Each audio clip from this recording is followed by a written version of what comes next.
Okay, it's live. All set. Thank you very much, Keith. Madam Mayor, we're live and it's 6:10. Okay, good evening. I'd like to call the May 11th, 2021 Special Commission meeting to order and ask the clerk to call the roll. Mayor Betty Resch, Here. Vice Mayor Herman Robinson, Here. Commissioner Sarah Maliga, Present.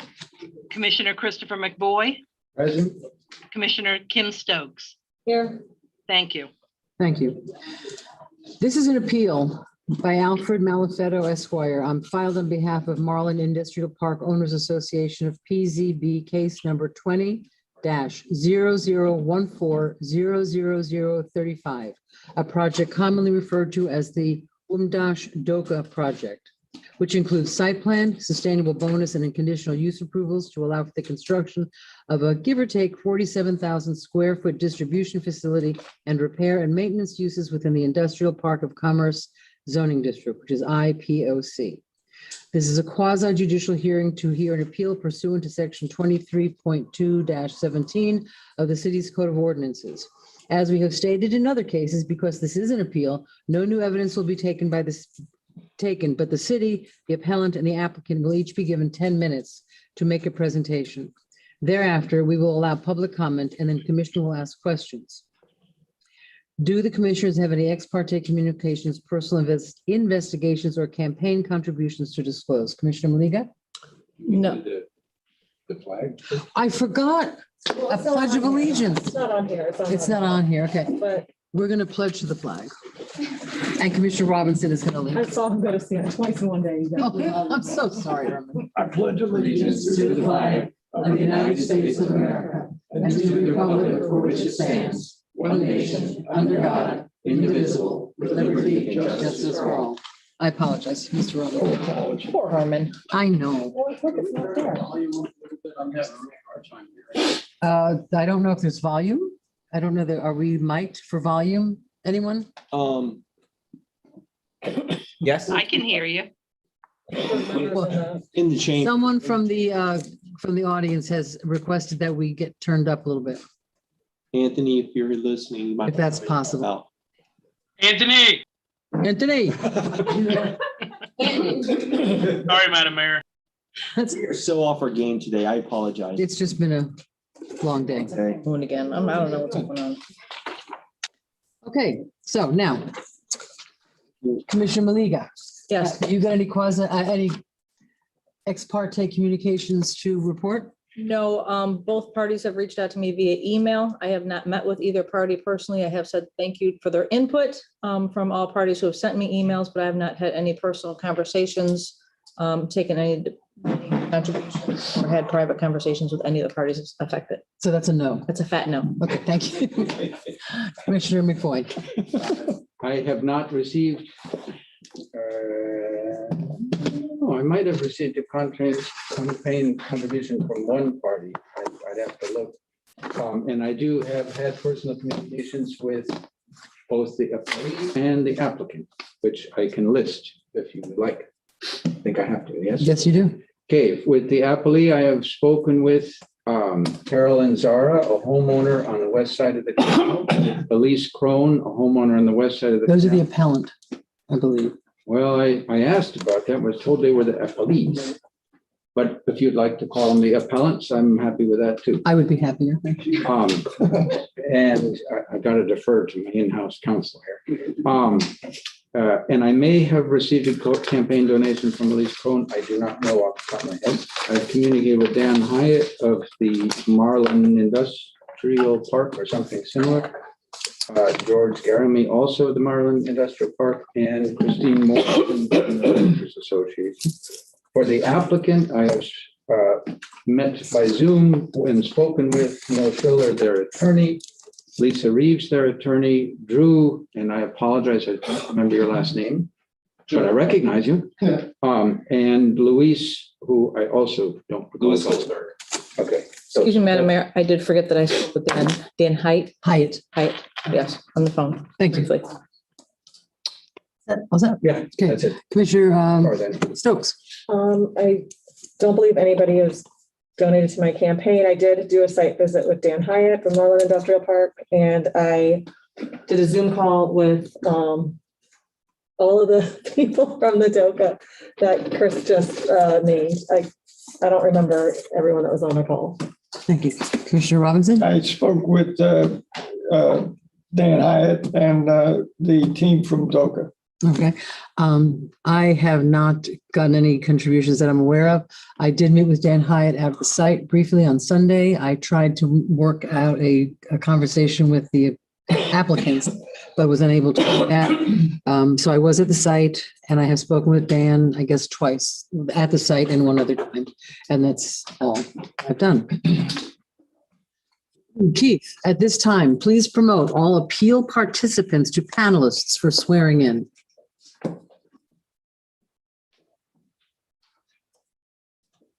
Keith? Keith, let I us am know working when on you're it now. ready. Do we swear in lawyers? I thought that was a waste of time. Will you do that? Yes. Okay. Just waiting for everybody to be Tell us when you're ready. sworn. People here are standing with their hands up. Display to me. I see a hand up. Keith, do you have everybody in yet? Everybody is now in except for our 2 for public comment. Oh, okay. So.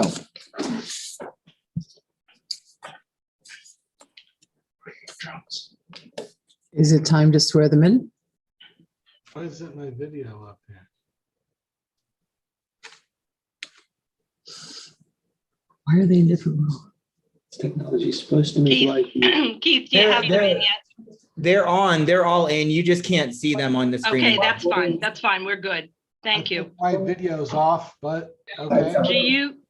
Do you swear or affirm that in this proceeding you will tell the truth, the whole truth, and nothing but the truth? If so, say yes.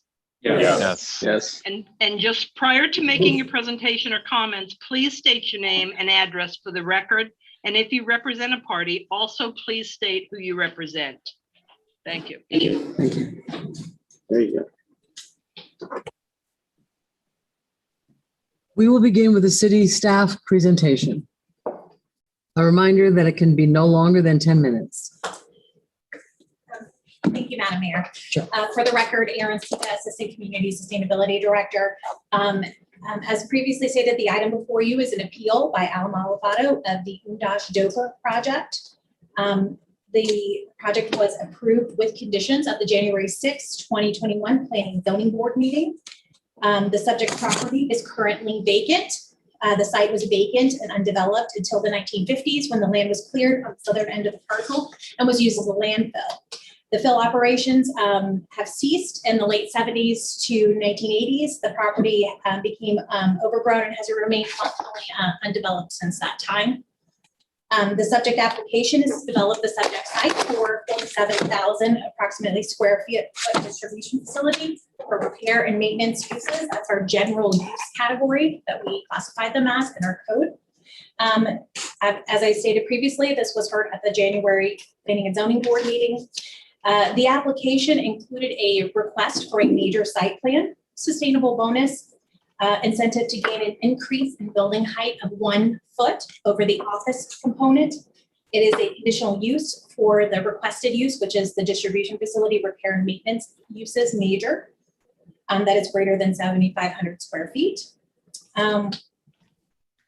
So at the meeting, the staff presented a summary of the staff report that is attached in your packet. That contained the staff presentation, the staff report, the proposed plan, all of the supplementary materials.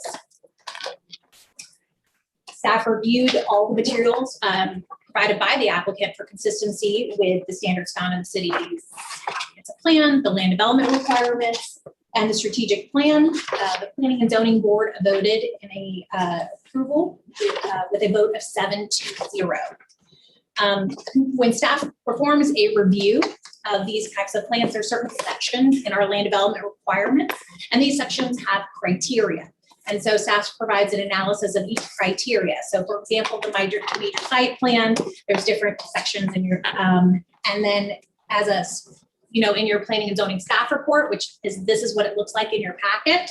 If you go back through, you can see that each set of requirements for design, whether it's design standards, use review standards, site plan standards are all reviewed by each of the criteria that are listed in the land development requirements. So in your staff report on page 5, basically pages 1 through 4 in your staff report are your summary of the project, an analysis of the surrounding areas, and kind of the highlights of the major issues and the staff review. And then the remaining are actually components of the staff report are analysis of each of the criteria listed in the land development requirements. So specifically for the conditional use, that it starts on page 9, and that is section 13229 subsection D, general findings related to harmony with the land development regulations, protection of the public interest. And you can see staff walks through that analysis of the applicant's materials there. And as stated at the meeting, staff conducted a presentation, presented their findings of the subject staff report, and that concludes my presentation. So I'm ready to turn it over to the appellant. Thank you. Ellen, please come forward.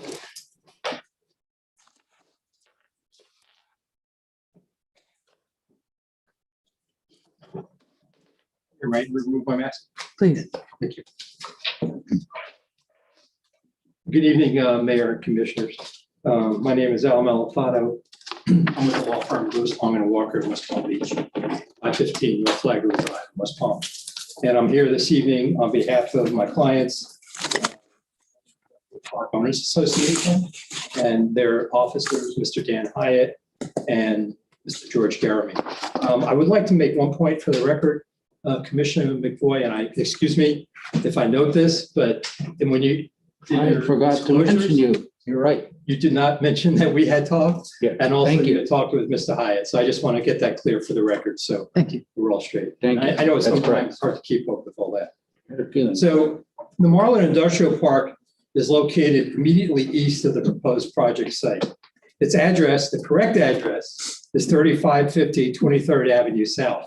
And yes, we incorrectly stated in our appeal letter our client's address, as was pointed out by Mr. Schiller in his presentation. That was a scrivener's error, and it should have no effect on the affected party status of my clients. And they were recognized at the CDC and as prior as affected parties. Go to the next slide, please. So the basis of our appeal is really twofold. First, at the January 6th P&Z hearing, Mr. Hyatt had requested that the hearing be continued because consistent with the city code. The city code allows for an affected party to request one continuance, and they have that by right. There was some discussion on that, and it was ultimately denied. So the request was denied, and I'll get into that in a little more. Secondly, on the merits, we believe, despite staff's recommendation of approval, we believe that the applicant failed to meet its burden to show by competent substantial evidence that the project met all the site qualitative design standards and conditional use requirements of the city code. And I'll get into that as well as to why we believe they failed to meet those standards. Next slide, please. So as another procedural matter, as you probably all are aware, if a corporation is doing business in the state of Florida, whether they're a domestic corporation or a foreign corporation, meaning from another state, they have to register with the Secretary of State's office. Well, at the time of the hearing on January 6th, and at the time this application was applied for, Real Estate USA Limited was not registered to do business in the state of Florida. That was a public record at the time. Mr. Schiller points out in his presentation that DOKA was registered, but DOKA and are related corporations, but they're separate corporations. So they weren't registered to do business. Florida statutes section 607, I have it quoted here, says a foreign corporation may not transact business in this state until it obtains a certificate of authority from the department. Now, subsequent to then, we filed our appeal letter on February 14th, on Valentine's Day. Subsequent to then, has registered with the state. And I looked it up yesterday. They registered as of April 14th, 2021. But it took them 3 months from the January 6th hearing to get registered. So for that reason alone, we believe the application should be denied because they weren't authorized to do business in the state. It's a procedural matter. At a minimum, this case should be remanded back to P&Z now that they're registered. We should have a new hearing. Next slide, please. And as I noted, Mr. Hyatt did request a continuance, and your code says, and I got it quoted here, Section 23-216, an affected party shall have the right to one continuance provided the request is to address neighborhood concerns, new evidence, or to hire legal counsel or other professional consultants. At the time of that hearing, I was not yet hired by, and I was not representing the Marlin Industrial Park, or Mr. Hyatt or Mr. Garamy. And the request for the continuance was for that. Now, it gets more complicated. Go to the next slide, please. So this matter was originally scheduled for the P&Z board hearing on December 2nd, 2020. That hearing was never held because of a lack of a quorum. The city attorney at the time, Ms. Ryan, has said that, well, she said to my client, well, you got your continuance anyway because the hearing was postponed. But, you know, I would beg to differ respectfully with that. The fact that that hearing was postponed because of a lack of a quorum should not affect my client's right to request a continuance, which he did. So again, for that reason, we believe the hearing should have been continued. There was some discussion among the board on that case, and ultimately, I believe that vote was 4-3 against continuing. So again, we believe that right should have been upheld. Next slide, please. Okay, so those are procedural issues, both on the fact that they weren't registered to do business and that my client should have had a continuance. But on the merits, we believe this project should also be denied. The site was not designed to mitigate noise and odor on appellant's property as it should have been, per code. The site was not designed to have a minimum negative impact on the value of my client's property. The proposed use will produce significant air pollution emissions, which are not appropriately mitigated, and it's also going to produce significant noise, which is also not appropriately mitigated. And I would also mention, in addition, I don't represent the folks across from the canal, but many of their concerns were raised, and I don't think any of those have been adequately addressed by the applicant. Next slide, please. So the city's qualitative design standards in section 23.231 states that parking, loading vehicular circulation, off-street parking, and vehicular circulation shall be done in a manner to minimize the impact of noise, glare, and odor on adjacent properties. We believe this has not been achieved. The elements of the site plan shall be arranged so as to have minimum negative impact on the property values of adjoining properties. So we believe, because of the noise and because of the dust, and I'm going to discuss that further, that it will have an adverse impact on the value of my client's property. And that's really why we're here. Next slide, please. So this map, this is the site plan. It shows the vehicular circulation. It's highlighted in yellow. So trucks would be entering the site at the northeast corner there.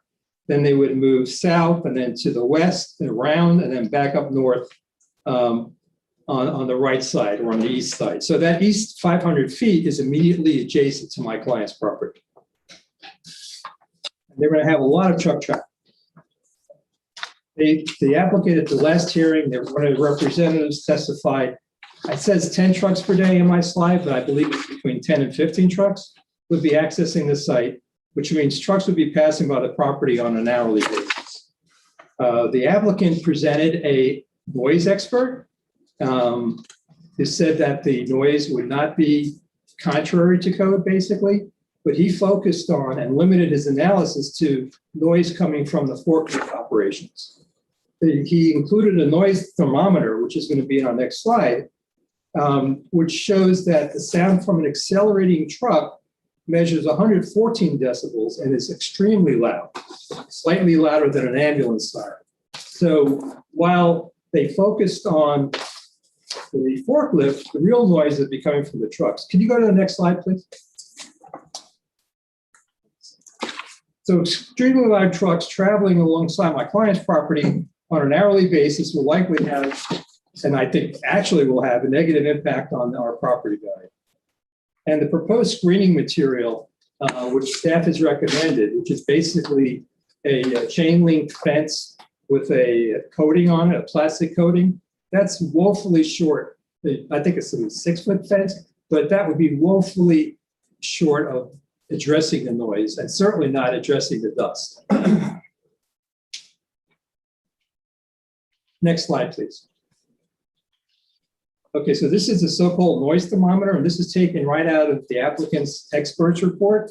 And you see I've circled the diesel truck accelerating at 114 decibels. So that's very loud. And we're going to have 10 to 15 trucks a day. Next slide, please. Now I want to focus on the conditional use requirements on the year code, section 23.2-29. And it says a proposed conditional use will not produce significant air pollution emissions or will appropriately mitigate anticipated emissions to a level compatible with what would result from a development permitted by right. So they have a burden to show that they will at least meet what would be permitted by right, and they have. And the proposed conditional use will not generate significant noise. And we talked about the noise. Madam Mayor, that's 10 minutes. Thank you. Could you wrap it up? I have a few minutes to conclude. We'll allow them a few more minutes, one more minute to wrap up. Okay, well, thank you. I didn't realize it was going so long. We never do. Just in summary, our two primary concerns, well, three primary concerns, as I've said, are the noise, the dust that's going to be generated at the site, and then ultimately the effect that will have on my client's property value. We think that's going to be significant, and we think you should deny the permit by right, or at a minimum, remand it for the reasons I've indicated. My client's failure to have his request for continuance granted, and for the fact that they weren't registered to do business in the state when the hearing occurred. I'd be happy to answer any questions. Okay, do we do questions now or at the end? After all is done, I think. Yeah. Okay, I'll be happy to answer questions. Thank you. Thank you. Thank you, Mr. McElwain. Thank you.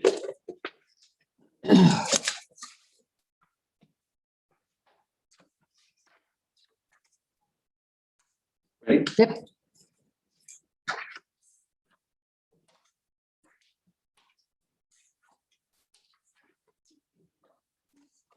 Gonna wait. They put up Sure. so much. Perfect. Good evening, Mayor, Commissioners, Mr. City Manager, Madam City Attorney. My name is Neil Schiller with the new law firm, Government Law Group. I'm here tonight representing DOKA. With me is Jared Wright, Southeast Regional Manager. Louis Goldberg is somewhere in cyberspace in New Jersey, our Senior Facilities Manager. George Balaban, our engineer in cyberspace. And Lisa Reeves, my co-counsel from Saul Ewing RNC here. Next slide, please. Our request tonight is to deny the appellant's appeal and affirm the Planning and Zoning Board's unanimous decision to approve. Again, you've seen what we're asking for: major site plan, sustainable bonus, program incentive, conditional use permit. Staff not only recommended approval on all applications, but the Planning and Zoning Board did unanimously as well. Next slide. The next slide is just an aerial. It goes to show you that on the left-hand side that we actually closed on the property in January 2021. You can see the property and where it's located in the industrial park. Next slide. And I'm not going to read everything for you. You guys can read. But this is a closer aerial of the property. Next slide. DOKA is an international company with locations on 5 continents in 70 countries, 160 locations worldwide, and more than 7,400 employees. It was founded in 1956 with roots that date all the way back to 1868 in Austria. They distribute, repair, and maintain formworks, those formworks that help build buildings. Next slide.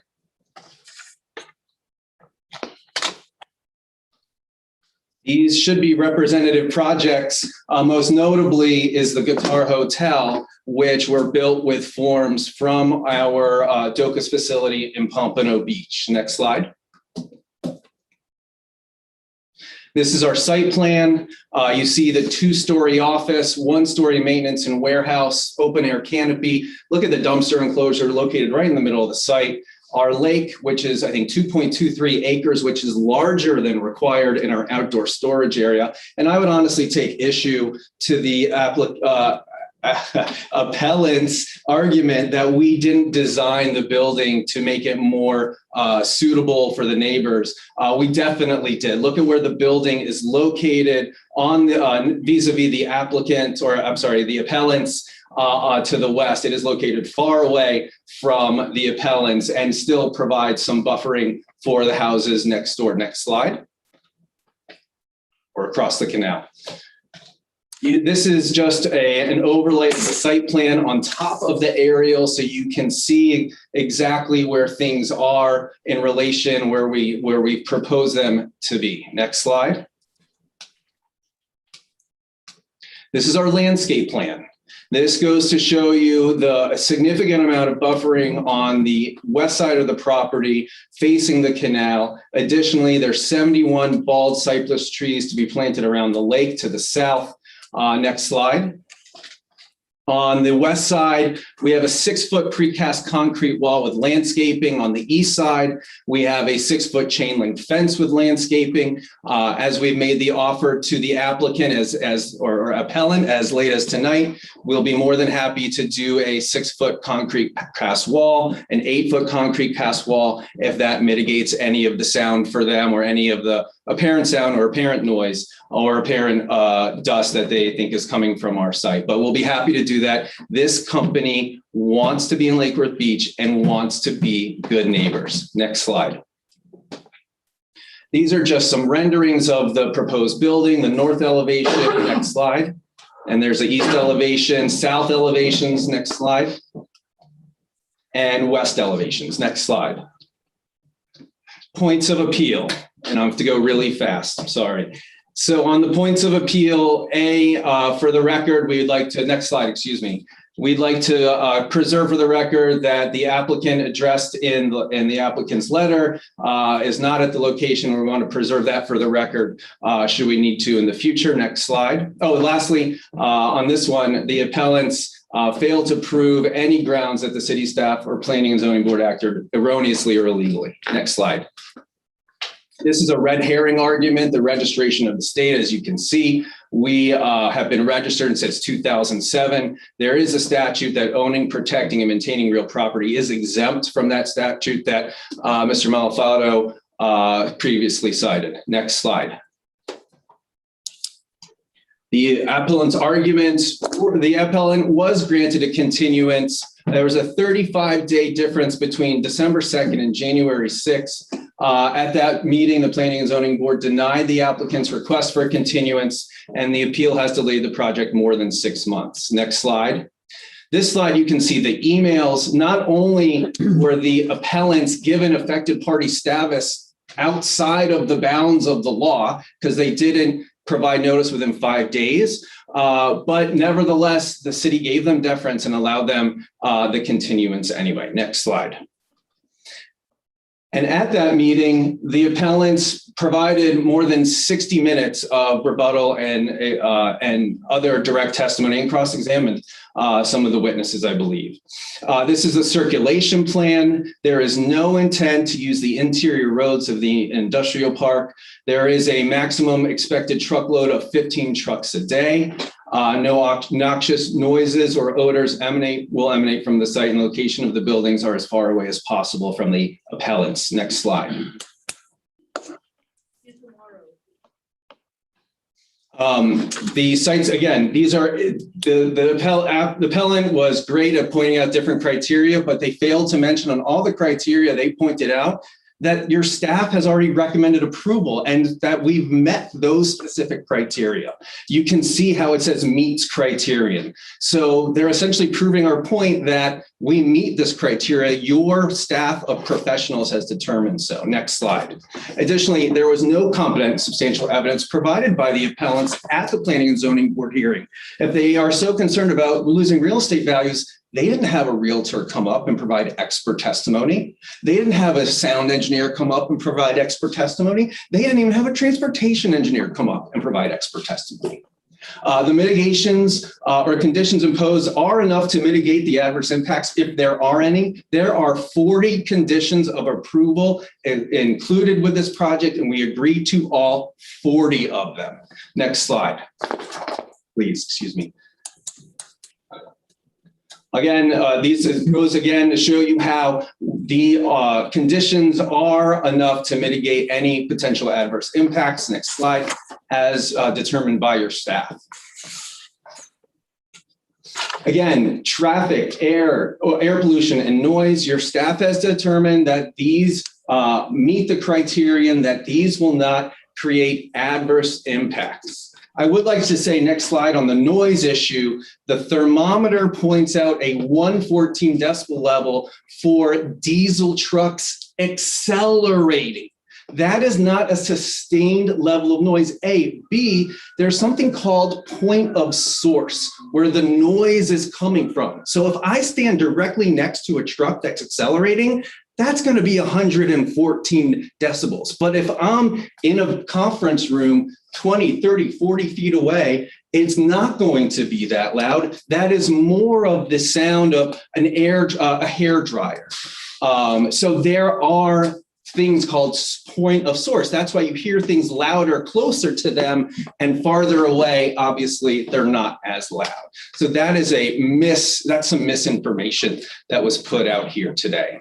But again, the appellant said that there's dust on all of our facilities because they looked online and they looked at these facilities, these 3 facilities, they found dust on all of them.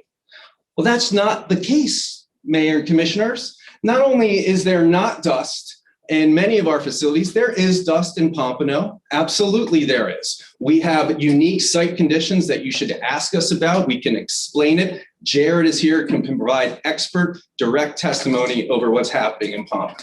But if you look at Atlanta and you look at New Jersey, we're right next to a 55 and older community in Atlanta, folks. 55 and older community. And I have parents that are that old. They complain all the time, and we don't have any complaints from these people.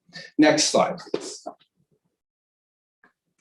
Again, the project, they say the project's not consistent with the comprehensive plan. 40 of 40 criterion are met. Not determined by me, determined by your independent staff. That 40 of your 40 criteria are met. Next slide. In conclusion, I'd ask you to deny the appeal and affirm the decision of the Planning and Zoning Board. The project has been delayed for more than 6 months. This project is going to generate at minimum $41,000 in ad valorem taxes. We just did that in 2020 based on the property price that we paid, based on the tangible property taxes that we're going to experience once this gets built. There's going to be a Madam Mayor, it's past 10 minutes. Extra minute, one more minute. Thank you so much. There's going to be a substantial amount of ad valorem taxes generated. Additionally, we are closing our facility in Pompano that we lease, and we are building this facility because it better suits our needs. That means we're bringing jobs with us to the city. The basis of appeal is not based in law or in fact. I just want to point out, based on the appellant's presentation, that, again, we're cleaning up this brownfield site. They didn't provide any expert witnesses, any expert testimony. They say we didn't provide any competent substantial evidence. They didn't provide anything. We have a staff report, which every court in the state of Florida will recognize as competent and substantial evidence. And by the way, that is, again, an objective staff. They have no skin in the game here. Lastly, Thank you. thank you very much. Madam Clerk, are there any cards to be read? There are. I have the timer the timer needs to be set for 2 minutes. And I may stop in the middle of what we're reading. I am deeply, this is from Elise Crone at 402 Elizabeth Road. I am deeply concerned that this project, when built and used by unmatched DOKA, will permanently disrupt my neighborhood, Englewood Manor to the west, the Oakwood Apartments to the south, and the existing businesses in Park of Commerce to the east. This proposal consists of placing a noisy, dusty eyesore in the middle of 2 existing residential neighborhoods, and with the existing uses that predate this proposal by a 50-year plus in case of my neighborhood. I have been to their current site in Pompano and taken video and my own decibel level readings of the men working and pressure washing off the forms. The decibel level recordings I took were in the dangerous level, 60-second averages of 82 decibels or more, and often at 100 decibels. The loudest aspect of the work done is from the pressure washer. I noticed the man doing that work wore an enormous ear protection headset sitting in my car 20 feet away from the pressure washer. It sounded like we were inside a jet engine. Imagine that echoing throughout the neighborhood where you live and work. No one wants to live or work like that. I am concerned that since their lawyer, Lisa Reeves, already misrepresented the project to me prior to the P&Z hearing, that they are misrepresenting themselves also at this hearing. There's an old saying, when someone tells you who they are, listen. DOKA has already told me who they are, a company that doesn't even have their phone number listed on their Google or a Google search so you can reach them to ask questions or complain.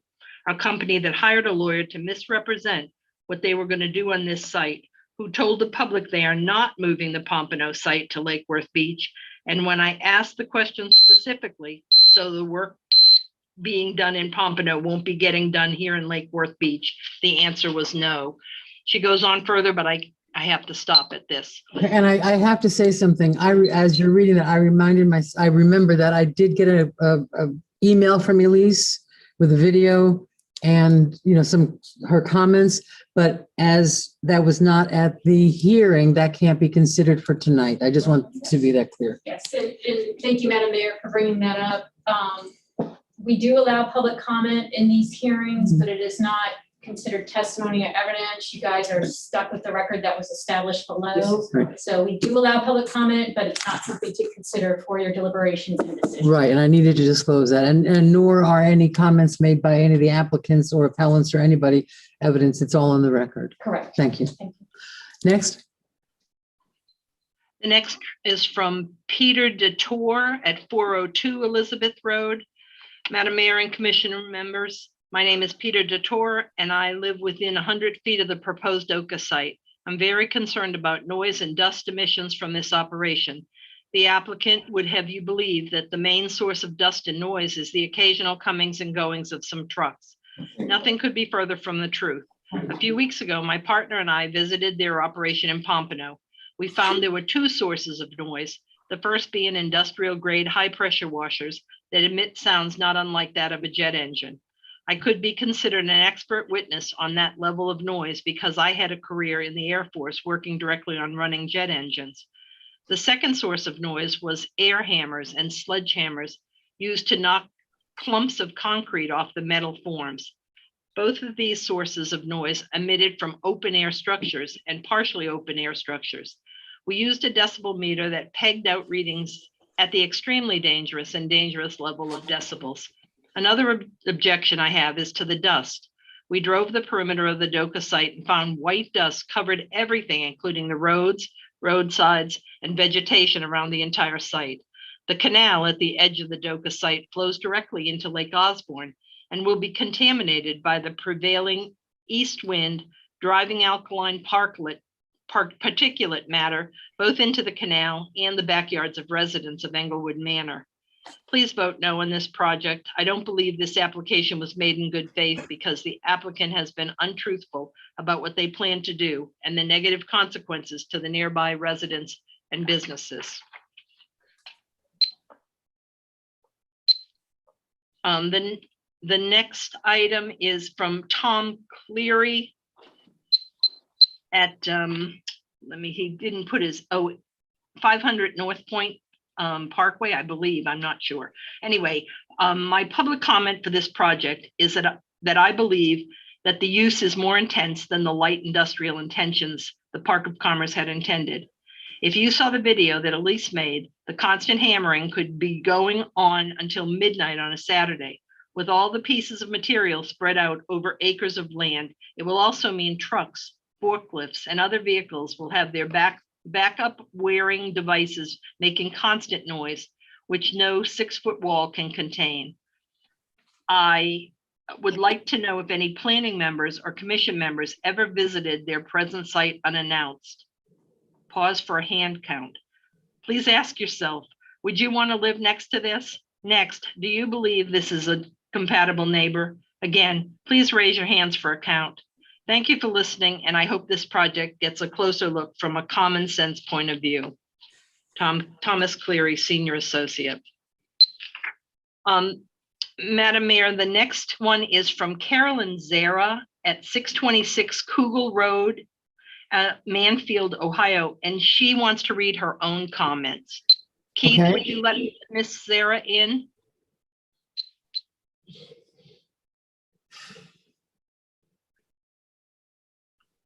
Miss Zara? Should be in. That's Mothering Touch, Keith.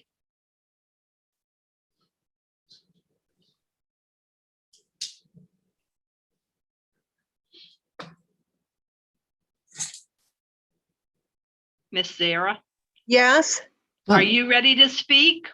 yes. Okay, good. I'm going to give you 2 minutes. Go ahead and start. My name is Carolyn Zara. Our property sits directly across the canal from the proposed DOKA project. This DOKA development would be right in the middle of a residential area and would have many significant negative consequential effects on this entire neighborhood. The Park of Commerce was established and intended for light industrial use. The DOKA project is not light industrial. This development project seems to be in violation of the city codes related to the fact that the primary facility is really only outdoor storage. This 104,342 square foot of outdoor storage is approximately 2 acres. That is 2 acres of outdoor storage. According to the permitted uses and development codes of this area, the outdoor storage is not permitted within the Park of Commerce. Within this 2-acre outdoor storage, DOKA suggests they would be storing broken equipment which will be repaired and cleaned in this outdoor storage area. This 2 acres will then have debris, cleaning runoff, refuse, dust, and all with contaminants. Along the canal where our property lies, it's beautiful, full of wildlife. It's important to be mindful of its fragility, have respect for it, and fight to protect the entire ecosystem currently existing in this residential area. There are many obvious risks of damage to the environment, wildlife, ecosystem, waterway, but what about the noise, dust, air pollution, the chemicals contaminating the air, groundwater, and waterways from this DOKA operation? Some of the neighbors who have visited the Pompano facility were able to measure the noise intensity and found it to be very high. This type of operation does not belong in a residential area. It's not light industrial. Outdoor storage violates the codes within the Commerce Park.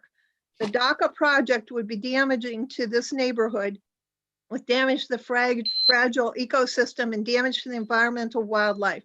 As a nurse practitioner, I'm an advanced practice nurse. I'm concerned about the health risks, the safety, security concerns, noise, and air pollution. Miss Zara, the time is up. I'm sorry. Okay.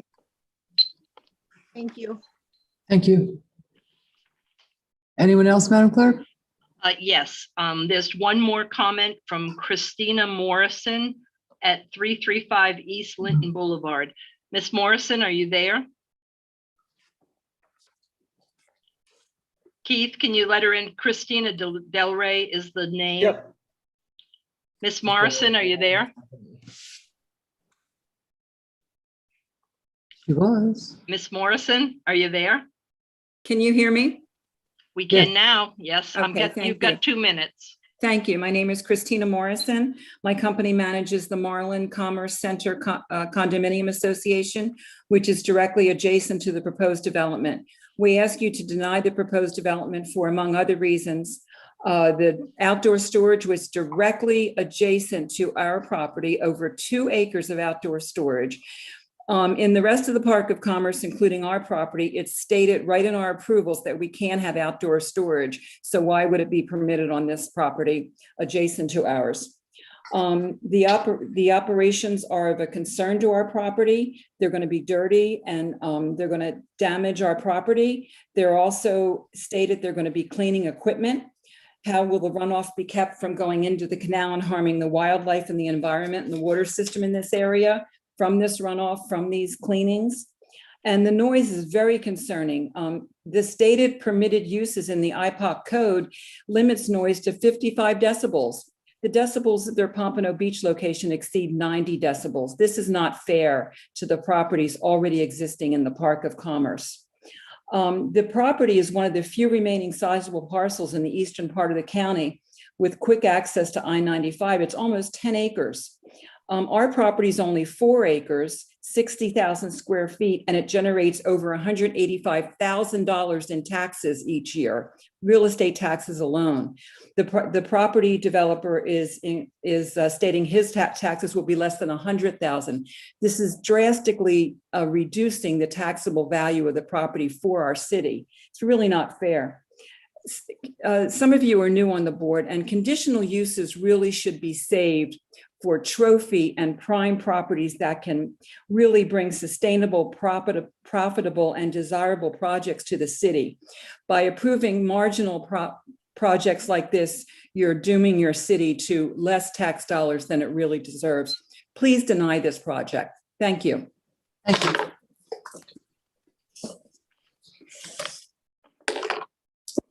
That's all the comments we have, Madam Mayor.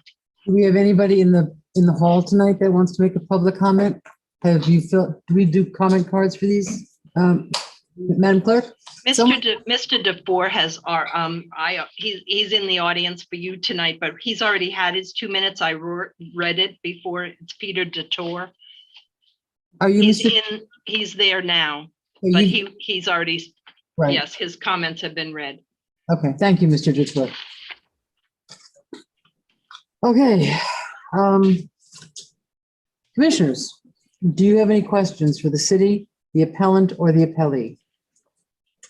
Commissioner Roberts. I guess, are you going to be operating at midnight any day of the week?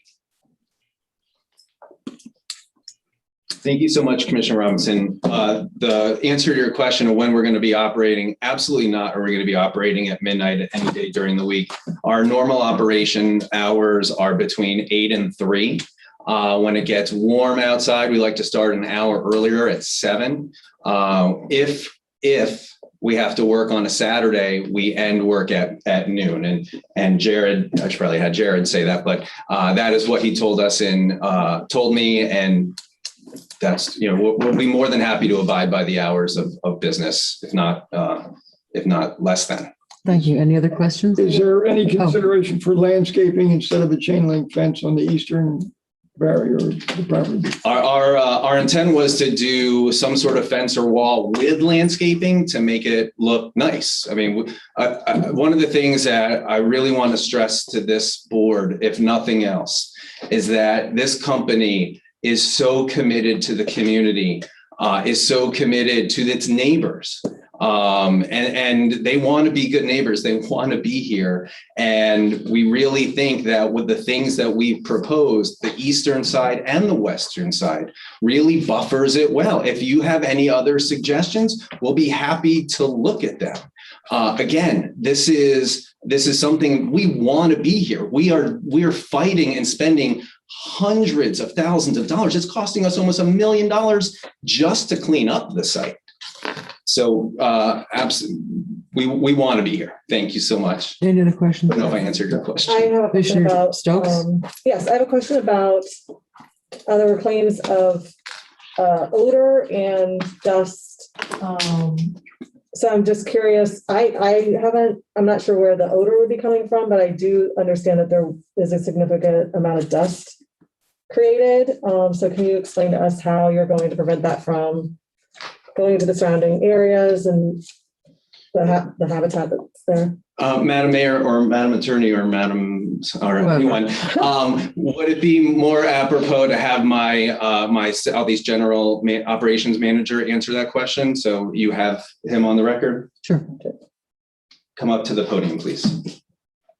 State your name and address. Come up here. Talk about the dust issue and talk about Pompano. Good evening. My name is Jared Wright. I'm the Southeast Regional Manager for DOKA USA. I oversee the Pompano Beach facility, the Atlanta, Georgia facility, it's in Lawrenceville, and our new facility in Nashville, Tennessee. I'm located out of 1001 Northwest 12th Terrace, Pompano Beach, Florida. With regards to the dust, Pompano Beach has a lot of dust. It is not a facility that we own. It's not a facility that we want to be in. We want to get out of that facility.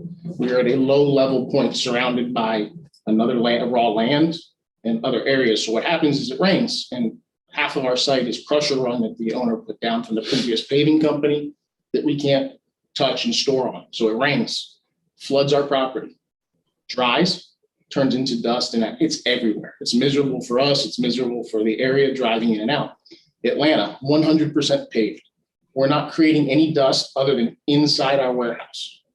You can come see any time of the week you want to come unannounced to any of our facilities that we personally own. They're enclosed and the dust is not there. All of our dust is self-contained and thrown away in dumpsters when it falls off the farms.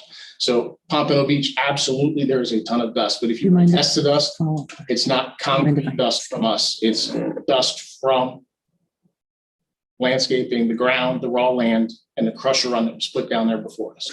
I'm gonna ask a question, if that's okay, a follow-up question to that. So then in the plans, there's big garage doors, giant garage doors. Are you saying those will be closed while it's operating? We redesigned the facility. Ideally, our facility would be located in the center of the property where the trucks would come in and park and get loaded and unloaded in front. And think of it, we're a processing facility. You want to take the old and make it new or usable again when it comes in.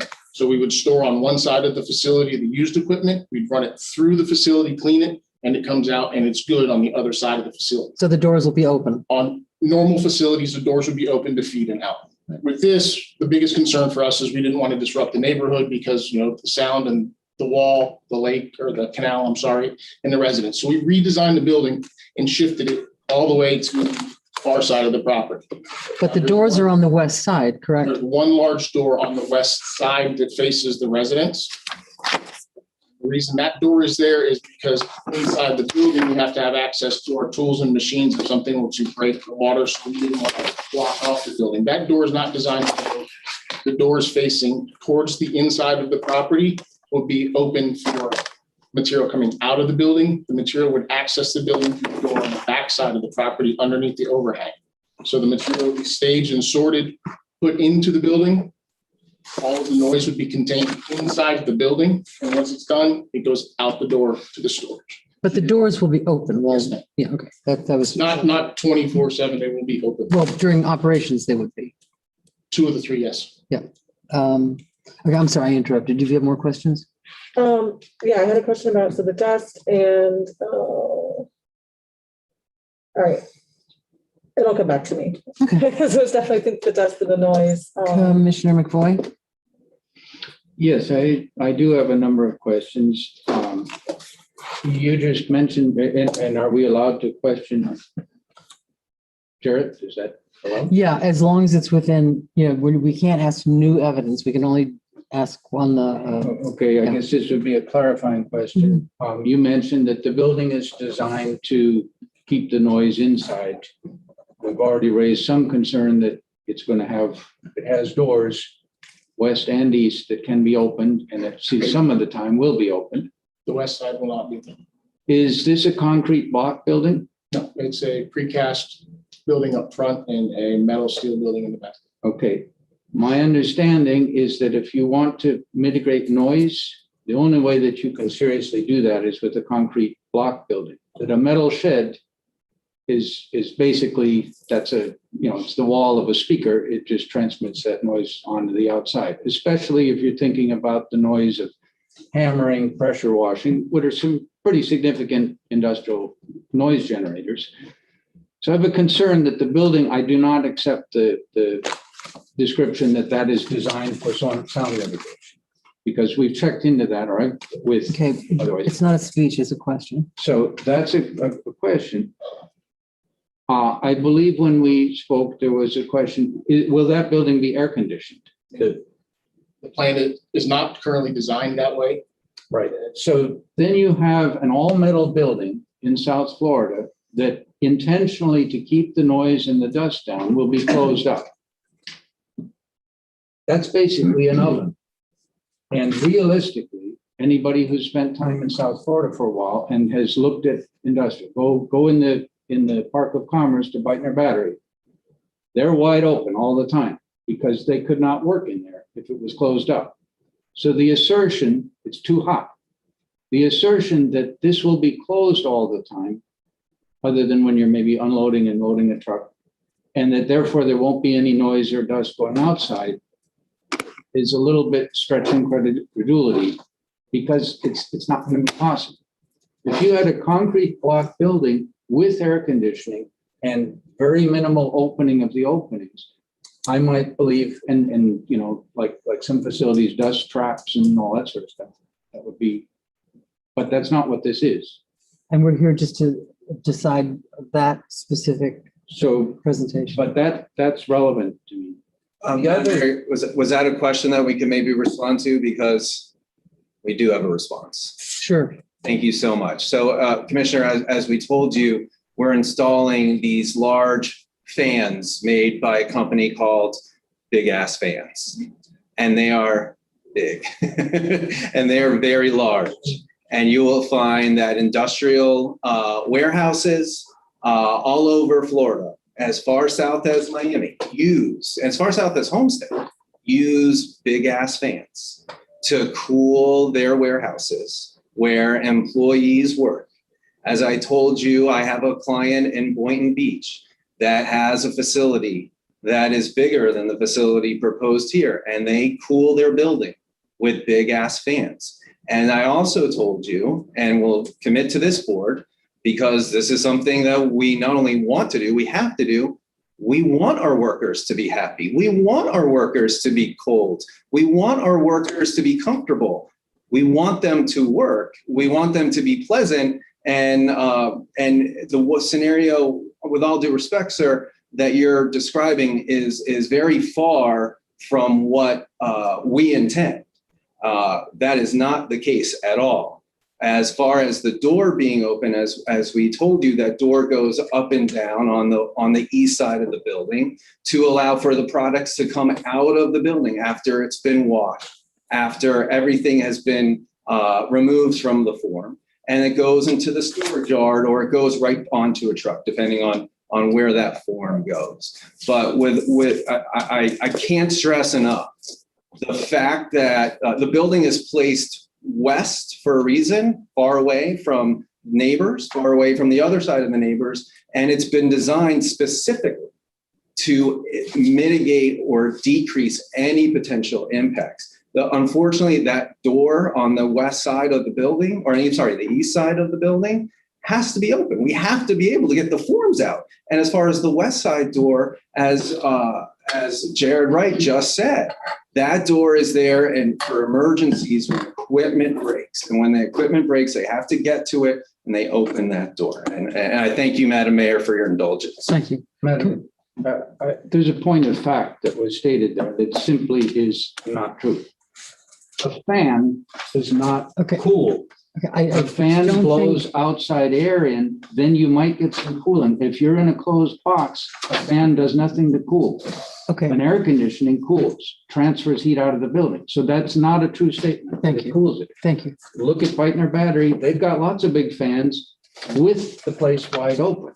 That cools. And then there's the question of dust and noise being a problem for the neighbors. Thank you. Thank you. Commissioner Maliga? So I'm very familiar with Big Ass Fans, and that really is the name of the company. It is. They are really big in the auto industry, which is where I come from. And mechanics, yes, they work under Big Ass Fans, but unfortunately I have to agree with Mr. McCoy on this, that 90% of the time the garage doors are open for ventilation and circulation. My question is in regards to the renderings. Can you advise what is going to be in this open space? That's just material that is stored, ready to go into the building. So this is gonna be all outdoors though, Yes, that's a covered space outdoors where it's stored to go into the. just like a carport, basically, essentially. No, Okay. it's not there for processing or working the material. It's there. Okay, so not pressure washing or anything underneath It's there. all done inside. My next question is in regards to jobs. You have stated that you were bringing 50 jobs here, but you are not employing 50 new people if you have 50 people working in Pompano, correct? We have 50 people working in Pompano. On top of that, we have probably another 15 to 20 temps that constantly turn over because labor is hard to find in Pompano. We've struggled for a long time. We're excited to come up here because of a new opportunity for a new labor pool of people to come work. Will you be bringing those employees from Pompano? We will be bringing, the salespeople will probably stay, the management staff, some of the management staff will stay. Majority of the labor pool probably will not commit 45 minutes. Okay, so you're thinking more, so half of that, so maybe 25 people, 20 possible real jobs is what we're looking at. Okay. And the growth. And then growth on top of that, we're engineering, we're constantly adding. So there would probably be, we've got 3-4 open positions right now for engineers. That you bring to this location. To this location. Okay. And then my one more question, our noise ordinance is very clear in the fact that we cannot have noise between 11 PM and 8 AM, Sunday through Thursday. So if you're opening and starting working at 7 AM, you've now gone outside of our noise ordinance.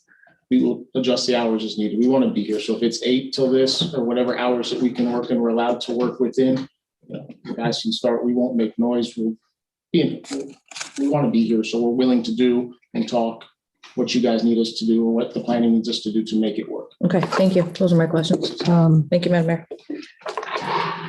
Are we going to go round and round? I remembered my question. It was written here. Oh, you did mention that you had a question. Yes.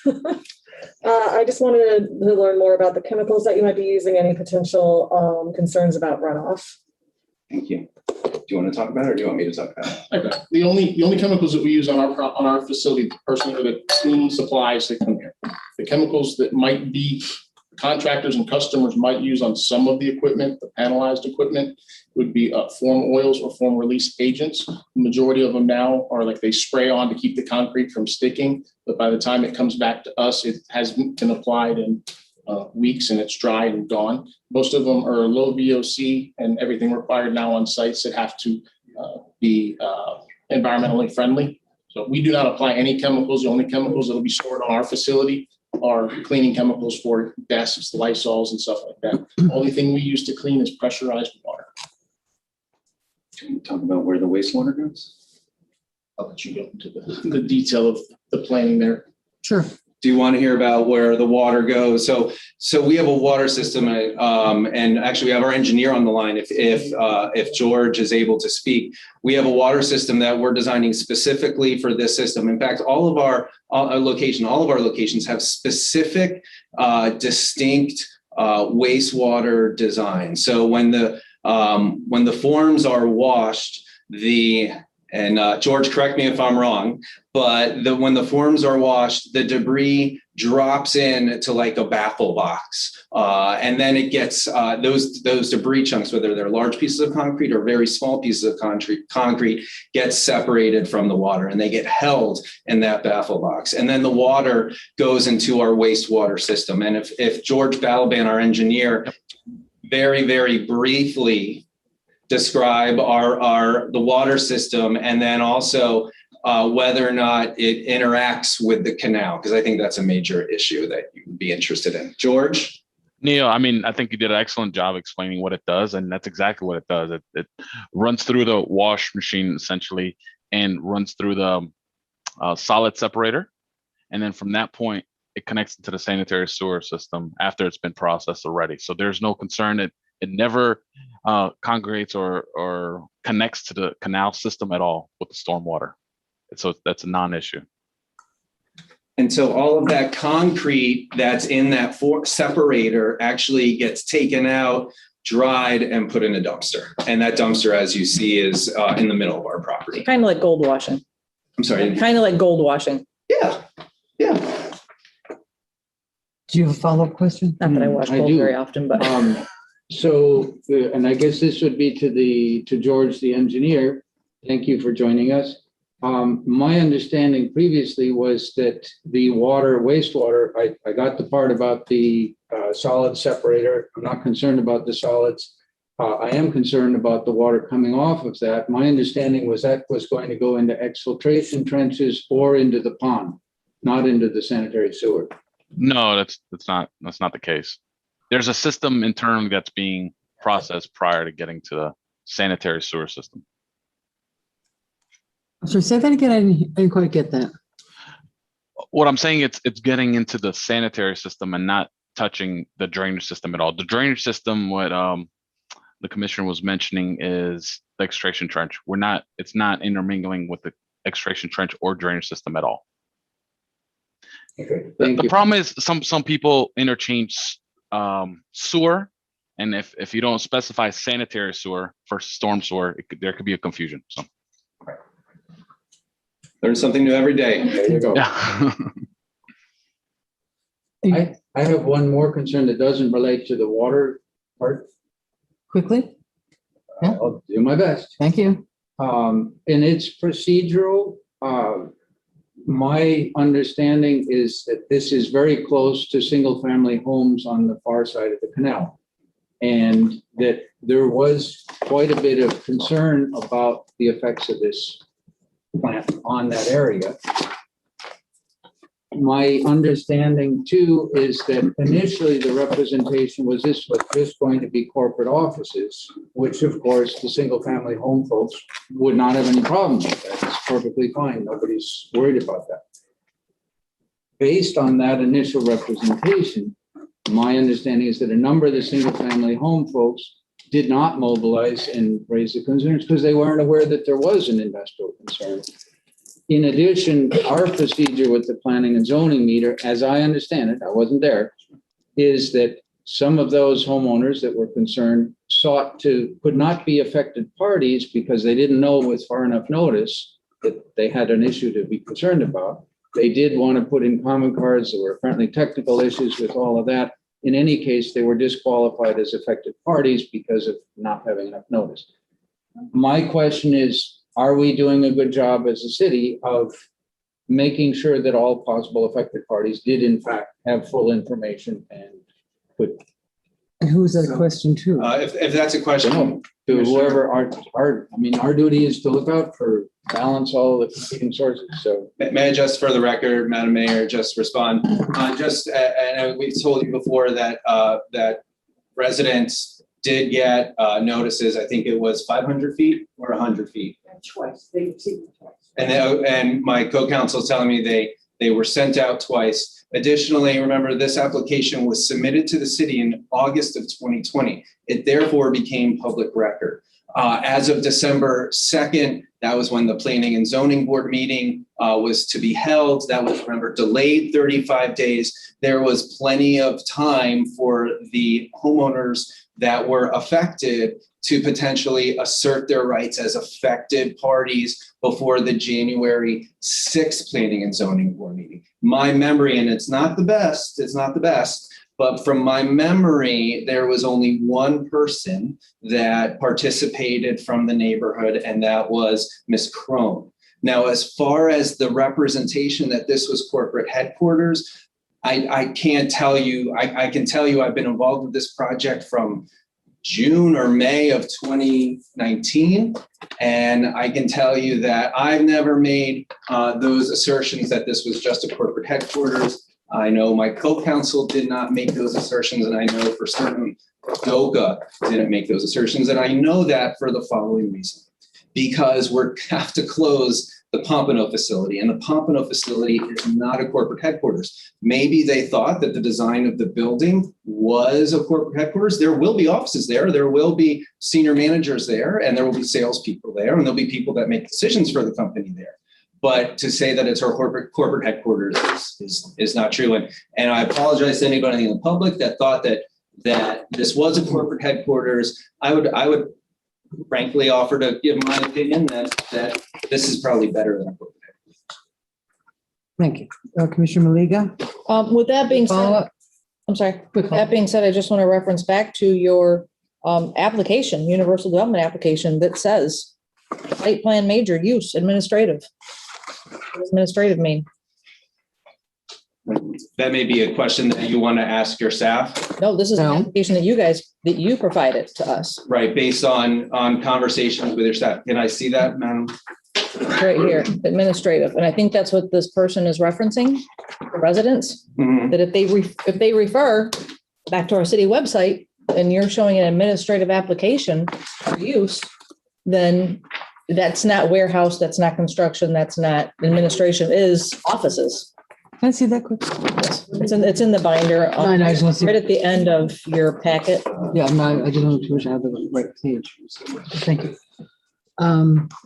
Okay, Look it up on. I mean, I didn't make it up. It was to the backup. Do you want to see it, ma'am? And you don't get this, I don't think you get this same glorious Slight paperwork follow-up that we to get. that one. I, of course, was not present in any representation by It was right anybody. here, anybody. administrative. However, I did hear that assertion from a number of highly respected people. So I don't have any reason, and maybe that's the explanation, that I don't know. I just like, for purposes of the record, I just want to point out that that issue wasn't raised on the underlying hearing.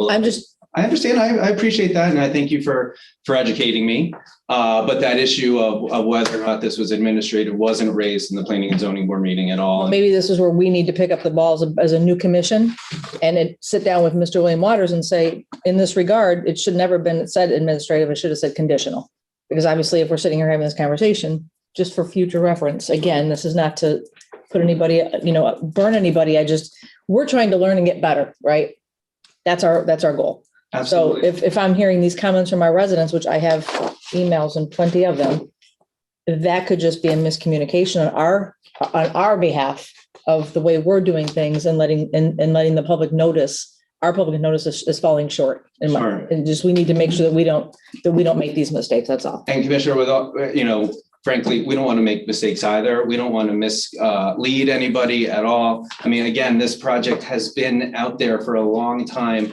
This is 6 months a delay that we've experienced. And, the fact of the matter is, we've worked with your staff for the longest time. And then we got to our public hearing and we, vociferously advocated for ourselves, and we got a 7-0 vote. So we hope that you'll approve this tonight.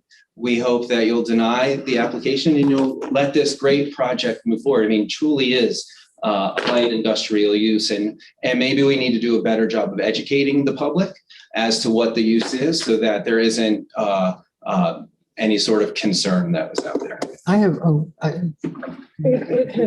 just gonna ask if staff could explain to us the light industrial use, that terminology. Okay, I just want to ask one question of the applicants, and then we can move on to the staff and the appellants. We're having word trouble tonight.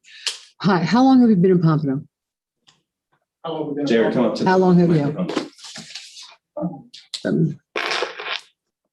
He's been in Pompano for almost 7 years.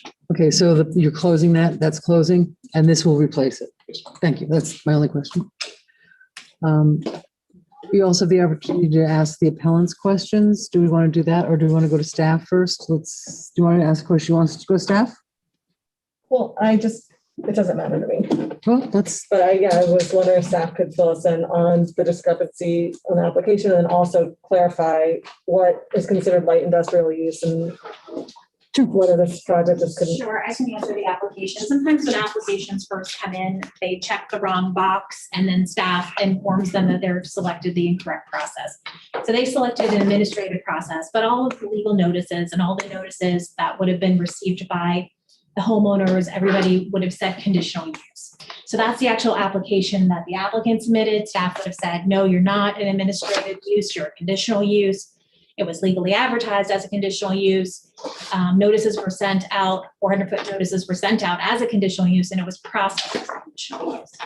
So, well, there could be administrative conditional. I mean, there could be conditional uses for administrative purposes as well, couldn't there? Certainly, but that box on there is a process. Like we have an administrative use process and we have a conditional use process. An administrative use process is processed administratively by staff. Those are some of the smaller uses that just need a little bit more site review. A conditional use requires a board approval. So this, when they came in, they may have thought that they were a conditional use. They exceeded that threshold. And so they were processed as conditional use, which was their appropriate process. And they were advertised and noticed as such. So this was filled out by the applicant. the applicant, not by our staff. No, ma'am. Okay, so, because I noticed that sustainable bonus isn't checked and the community residence So sometimes. proximity waiver isn't checked either. Yeah, we'll do a better job of that. That's when they come in. We give them what's called a sufficiency letter when they come in. So they check and they give us a packet and we give them a letter and we say, here's all the things that you're deficient. And so that could include components. So maybe in their initial ask, they didn't ask for all the things they needed to ask for. So in our sufficiency review, we'll send them a letter and we'll say, you didn't ask for this, you need this application fee, you need this, this, and this, you need to revise your application to provide all those things. Thank you for the education. I appreciate it. And really that one, why that's so important is that there's a signature in the back that gives them authorization to move forward with an application. Thank you for that. Did you have another question? Yes, can you please explain to us, because we keep hearing the term light industrial use thrown around and what that means in terms of the Park of Commerce, and like, was it developed for that, and what qualifies something to be considered light industrial versus heavy? William's actually going to do that because there's a lot of history with annexation on that he has that He may have some company when he. Okay. It's fine. She's watching you. She's watching you. No problem. Do we want to do that? I just want There is quite a long history on this, and I will try to figure out how to explain it simply. Under our previous zoning code that went out of effect August of 2013, high generating traffic industrial or heavy industrial was all centered around the Florida East Coast Railway tracks. Low traffic generating industrial was out where the Park of Commerce is. We flipped that in 2013. The higher traffic, more intensive industrial uses were put in the Park of Commerce, and the lesser intensive industrial uses were then reincorporated in what was called the artistic industrial district. Because as many of you know, living east of 95, that little industrial district has all kinds of residential embedded in it and right next to it. And the Park of Commerce was envisioned as a more intensive area. The annexations that took place as early as 2003 or 4, almost 10 years before the zoning was changed. There were extensive hearings over the first 15 months that I was here to discuss the changes in the zoning. That whole process started in 2004, and I arrived in the end of 2010. And so we did a future land use element change first. It was adopted August of 2012, which established the Park of Commerce industrial future land use. And that followed up a year later with the adoption of the industrial Park of Commerce zone district. And there are some fairly intensive uses that are far more intensive than this that are allowed through a conditional use process in the Park of Commerce.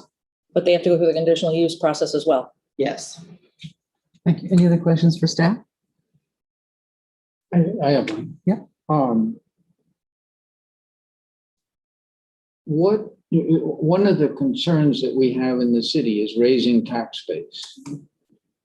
Does this project raise the tax base as much as could be raised from the size of the lot? There are a number of, and I may let them speak more about it. This site has some environmental challenges. Though it's. And I don't think this was. It was with not. all due- It's not in the record. I mean, I think we need to not go outside the record. Okay. Am I correct? That's correct. Okay, thank you. I think there was some mention, but it was very limited on taxable improvement. Okay, so, I do have one more. Commissioner Maliga? I guess this isn't really for William, but I did not realize that any traffic that is in the Park of Commerce does not fall under the traffic performance standards. Correct. So even though traffic's coming in and out of 10th Avenue and all around there, it has nothing to do with those traffic standards. We have a traffic concurrency exemption for almost 1 million square feet of industrial and over 100,000 square feet of office. And that was established before my getting here. Okay. For education to the public. And for us as well. 10th Avenue is a big conversation on traffic. Oh, yeah. So there's mention of light industrial. and I'm looking for where it says that, but so the zoning for this is in the Park of Commerce, the park, it's not light industrial, it's. The base description of like by right types products would be light industrial, and then you go through the process as it becomes more intensive or a larger use. You might get to medium industrial. We don't have any super heavy industrial. There's a recycling center. I think it's allowed to be in the district and some other things. But then again, it triggers the conditional use process. Thank you. This one's in the staff report. I think one of the only by right uses in the industrial park of commerce is a gym less than 2,500 square feet. Thank you. So most, because of the nature of their impact, are at least an administrative or conditional use. There are very few by right uses. Thank you. Commissioner Maliga? No, sorry, I'm good. Commissioner Robinson? Is there any other rebuttal or any other conversation? Well, we get to talk to the appellants. Okay. Is that what you mean? Yes. Oh, yeah, that's next. Just moving We on. did staff, and now we're going to go to the appellants.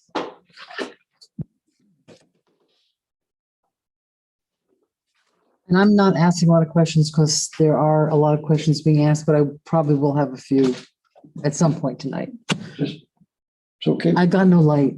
You want mine? You can have mine. 7:30. Okay, so who has any questions for the appellant? Does anybody have any questions for the appellant? I do. I have one. Okay. It was about the odor, the claims that this project would be, so we've heard about the dust and the idea for containing that. We've heard about the noise, but there was mention of odor somewhere in here. And I was just wondering, Right, we do mention odor. yes. And we believe the odor would be coming from the trucks, the truck movements in and out, from the truck fumes. And, the odors caused by the trucks, as well as I think in the operations themselves. And they made it sound pretty benign, the operation. I think in fact it will not be. I think that, so carving up creating the forms and carving up the concrete in that manner, I think that's also going to cause, that's going to use heavy equipment, and that'll also generate odor, we believe. I have a question if nobody else does. At the January 5th hearing, were the appellants represented by counsel? They were not. And one of the bases, if I could elaborate, one of the bases for us requesting the continuance was so that my clients could retain. I wasn't retained until about a week after that. And I was retained to file the appeal that we're hearing tonight. And I would also note, and Mr. Schiller was, kind of criticizing our clients for not having experts testify, but they didn't have the opportunity to hire experts. So that's another reason why we requested the continuance. So it's your position that there was no continuance granted, that administratively the city, because they didn't have a quorum, did not have the December meeting. Am I correct in that? And as a side note, that Mr. Hyatt had asked for a time, but that was never ruled on by the HRPB. Well, they couldn't. No, not the HRPB, They couldn't planning and rule on it in zoning. December because of no. They had no quorum. They did rule, and there was a debate on it at the January. At the January. And ultimately they voted. Right. Did not. I read that. And I have serious concerns about that. I think that the appellant has due process rights. That although in point of fact, it may have, it was originally December, but then it happened to go to January because they didn't have a quorum, I don't feel is a continuance requested by the appellant. So I have a serious concern about the fact that they were unrepresented, that they're being criticized for not presenting their evidence, but they didn't have a venue to do that, or apparently the time may be different, but it was noticed a long time ago. But in terms of we go by, procedures are important, and my personal feeling, before we even get into the substantive part of it, which I have some issues with, my belief is that these folks were denied their due process by not being allowed that continuance. And I would be willing to pass the gavel and make a motion that since their due process rights were not recognized by the Planning and Zoning Commission, that this needs to be reheard. And that's before we get into any of the substantive stuff. Commissioner Robinson? I witnessed the planning and zoning hearing on the case, and they covered all the questions and answers pretty well. They who? Decision. And They who? the planning and zoning. Right. And I don't think we've learned anything new that planning and zoning didn't consider. And I don't see any reason to deny their decision. And I would make a motion to uphold their decision. Is there a second? Is there a second? Madam Mayor, you made a motion first, correct? Well, I didn't pass the gavel and officially make a motion. I was gonna say, I'm the vice mayor pro tem, whatever the heck my title is. Pass it on down if you want to. I think Herman is the vice mayor. But if, actually, though. does it go to Herman? It goes to Herman. No, he wants to make a different motion. But this is only on the one issue. There's a motion on the floor, right? I have no, there's a motion, but no second. I Is second there- that motion. Madam Mayor, is there a second to the vice mayor's motion? Is there a second to the vice mayor's motion? What was his motion again? Can you Say your restate motion it? again. Regardless of the timing or however procedurally we want to question the process, I witnessed the planning and zoning hearing. The same questions were asked and answered. I don't think tonight. What's your motion? My motion is to uphold their decision and deny the appeal. Is there a second?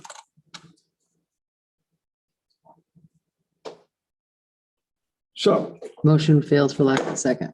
you can do that, right? Well, you made the motion, so it's okay. Is there another motion? Yeah, Commissioner Maliga. More of a statement, I guess.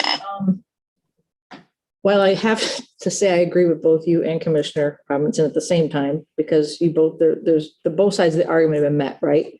However, being an advocate for due process and being an advocate for, the fact that we have have these boards, these advisory boards to be able to make the decisions for us, we put that in their hands. I also feel that even though the same outcome might happen, I'm really torn on this, and normally I'm not. I'm the quick first. Yeah, I know, Mia. And this is bothering me because I know that we're 6 months behind, and I feel that the effects of pricing increases for construction, and I also feel for the residents, and I almost feel like this has been their continuance because we've sat here and heard it, but it's not. It's been the quasi. So I mean, I'm torn in between the two of you, and I really don't know which way. Well, I haven't made an official motion yet. No, but I'm just putting my thoughts out there. That's, Yeah. Yep. We're not allowed to hear anything new tonight, right? Correct. So the fact that we haven't heard anything new is that they might have said if they were given that continuance is almost like a byproduct of the fact that they weren't given that continuance, so they weren't allowed to present anything new, and they have the time to get their case together and things like that. It's very frustrating because if they would have granted the continuance, they would have gone before the board. They'd only been delayed a month. The result may have been the same, and things would move right along. So it does put us in a bad position here. Once again. It's been the theme since. Commissioner McVoy, that's just life. I don't know, do I use a light to make a motion, or would you like? to? You can, you go ahead and make a motion. I move that based on the lack of due process, which I agree with your analysis on the continuance was not granted, which denied them the opportunity to, with counsel, with experts, present their side of it. I move that it be remanded back to P&Z. Is there a second? Is there a second? Second. By Commissioner Kim Stokes. Discussion. Now, can I make a comment on the motion? Yeah, it's discussion. That it's been 50 years since that property has been vacant. I don't think, I honestly believe that planning and zoning is going to make the same decision, and which will then give the appellants the procedurally to appeal. Is that correct? And so then consequently, this project isn't going to happen. There is going to be no movement on what has been decided for another. Mr. Waters, what it would be another 6 months before an appeal is going to be heard? Because I'm Would have to have a sure rehearing. the dust and the noise argument is going to be used again. But they had no opportunity to present it. Right. They had no experts to present it. They had no counsel to prepare them. Have the ability to represent themselves through the public appeal. This is the appeal. It wasn't a legal appeal, but the legal or the public appeal to deny it was made at planning and zoning. So do we need, how much lawyering do we need to make a reasonable decision? And my point is that this is only going to hold it up another at least 6 months. And the same decision and the same appeal will be made. So in the interest of changing 50 years of an empty property, I would vote no to send it back. Any other comments, discussion? Is it in fact, we'll hold it up another 6 months? When would they be able to get on back to planning and zoning? And then if it's another 7-0 decision, after they go back to planning and zoning again, they get another quasi judicial hearing after that? That would Before you. Which could be a year. Now we're talking a year. Well, is there a way to fast track Waited this is what 50 I'm years. asking for? Because I want everybody to have the due process they want, and I don't want to, can we have it both ways where we can fast track this? There's a minimum amount of notice that will be required. Once it's remanded back to the planning and zoning board, it becomes effectively a new application. There could be new affected parties who register. I don't think you get to the planning board before, at this point, July, maybe August. Because noticing and the staff report are very soon to be required for the July meetings. We're already in the middle of May. So I think it'll probably be able to be heard on the planning and zoning board in August. There is a 30-day period. Actually, it's 45 days to actually get everything together to actually form of an appeal. If somebody didn't like the decision, then it has to come to you. It has to be scheduled. August is in the middle of budget time. So it probably would not get to you if there were another appeal until August or November. So we're at June, July, August, September, October, November, 6 or 7 months to get back to where we are now. Commissioner, thank you. Commissioner Maliga? This question is more to the appellants. Is there, again, we know that you don't think you had due process. You didn't get your continuance. What would be, because I heard from the developers, the investors, the builders say that they would even increase the wall height, that they've come to you and said, what can we do to be a good neighbor? So here, now I'm going to bring over Switzerland to this side. What is it that you think that your side would want to give some answers and some closure and make them feel like they're going to be good neighbors and they're putting their money where their mouth is and they want to be here, and what is it going to take to get them here? Okay, and I think that's a fair question, but my clients are entitled to the due process rights. If you approve the motion for remand it, we can discuss opportunities and perhaps revisions to the project that might satisfy my clients and the other. That's what I'm asking you right now. I don't know what the answer is today, but we could certainly talk to them. You're going to tell me you haven't had this conversation with your clients yet on what the next plan is? We haven't. I mean, Mr. Schultz suggested putting a wall up, and my clients said, well, we have to think about it. The difference between if we approve sending it back to planning and zoning versus what we did with Golden Roads, which was we just continued the first hearing into the next thing to give them a chance, because I don't think we're interested in if you guys are willing to negotiate, let's do it in a way that's gonna be fast and like productive, but to send it all the way back and start the whole process over again to negotiate seems illogical to me. I have to say that, I have talked to our Lake Worth water keeper, and I know this isn't part of the testimony, and Right. he's not concerned about this environmental impact, and he's happy with the buffer. And so unless your client and you are going to go out and spend the money to get the expert witnesses to prove to me the environmental impact and all the claims that are being made, I think we're going to drag this out like Commissioner Robinson is worried about, dragging it out, a lot more lawyer fees, a lot of everything else for the end result of moving this forward. At the end of the day, all it's done is aggravate everybody. And that's what I am worried about it. So if there's a way that, knowing that I haven't seen real evidence of some of these claims about the impacts environmentally, and I do appreciate the efforts made with the wall and the buffer and the landscaping and everything that's in the consideration of the design that's counter to their other designs. They do have a similar project in Atlanta against a residential neighborhood. I don't think it would necessarily go the way your client wants to go just by delaying it further.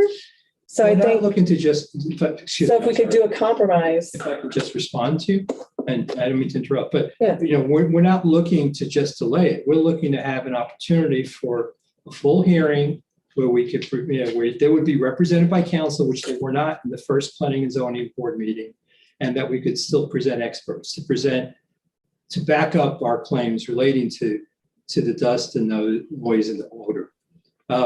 In the meantime, we would certainly entertain talking to them about possibly having them make modifications to the project to address many of our concerns. I just have to respond to one of the comments relating to the Pompano site. I mean, it's been acknowledged that the Pompano has been a real problem and they're moving Pompano here, but I have not heard how this is going to be different than Pompano, except they're moving it here and they're going to have offices here that they didn't have in Pompano. But the witness said there's a lot of dust down in Pompano, and there have been on the record in the last hearing, they said, well, frankly, Pompano's a mess. So how do we know this isn't going to be a mess? And I don't think we've heard that. Oh, I think So in that's fairness to them, they did account, and I'm here that the dust was from the surrounding areas, which was, it sounded like it wasn't their dust, it was dust that came from other properties, just in all fairness.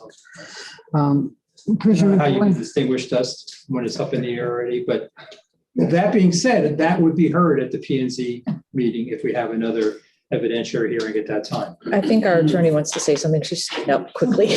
Madam Mayor, if I may, I think to address Commissioner Stokes' issue, I think it would be within your discretion to continue the matter for a period of time if there's an opportunity that the parties can discuss the project and perhaps come to some resolution and consider whether or not to withdraw the appeal. Certainly, the motion's on the table to send it back to P&Z, and that vote needs to be taken. But there's also the ability, I think, within your power to say time out, knowing what has been discussed in terms of the delay this may cause. It may eventually end up back in your lap to say, is there a way that the parties can resolve this? Let's reset it for, A time certain. another coming commissioner meeting where the only issue would really be for you guys to make your final deliberations and ruling. So we'd still have the opportunity based on what was presented on the 5th. Do you think, Mr. Malafetto, that would be, that there's any, and I appreciate that. I mean, I think that's probably a good way to do it. Without conferring with my clients, I hesitate to say yes. I mean, I certainly am always open to discussion to try to resolve things. I like to settle cases through mediation. I like to settle things, amicably if we can. But I would probably need a few minutes to confer with my clients. Why don't you do that? And then, Want to take a 5-minute break? yes. I have a lot of lights on. Mr. Robinson, do you have something you want to add right now? If we can reconvene in 5 minutes with, you're going to consult with your clients? Yes. Right. I'll consult my clients and not to say tonight, yes, we can resolve things, but at least the opportunity to talk and see if we can get closer to resolution. Because if not, then there were two things. Either we can continue the hearing and give you guys a chance to do that, or we can go on to the vote, or that vote can fail and a new vote could, then we can go into the substantive. Substantive, back and forth. Correct? Yeah. With all due respect, the representation that legal representation that they've had tonight wasn't any different than the considerations from the public comment to the planning and zoning board. Was no different. I guess I have to respectfully disagree. Well, it's a legal, you're talking legal procedure.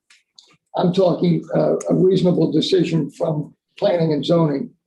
But the point is, they wouldn't, if one assumes that with legal representation, they would have had the time to have an expert to counter the expert from this side and hire an expert to talk about the noise or to talk about that. They were not given, they had guys saying it's going to be too loud, but they were not given the opportunity to really present any evidence, hard evidence. It was only anecdotal. And I'm going to say that noise is almost like a design argument. And that I don't know where we can get dust from pressure washing that's going to be into a sump cleanup area. But that's not our job today. Well, it's one of the arguments that they're giving us to think that planning and zoning has made a wrong decision. I'm saying that planning and zoning didn't make a wrong decision. Commissioner Robinson, let's just take 5 minutes and let him confer with his client. Let's see what happens. I mean, I think they've shown a huge willingness they really want to be here. And I think that's the advantage of your client. They really want to be here. So we'll take 5 minutes. they said, if you have any ideas of how we can make this better, we'll be back at 8 o'clock. We're adjourned until 8 o'clock. Well, Esther there. That's my dog. Madam Mayor. Keith, can you turn the sound off, please, for the next, until we reconvene?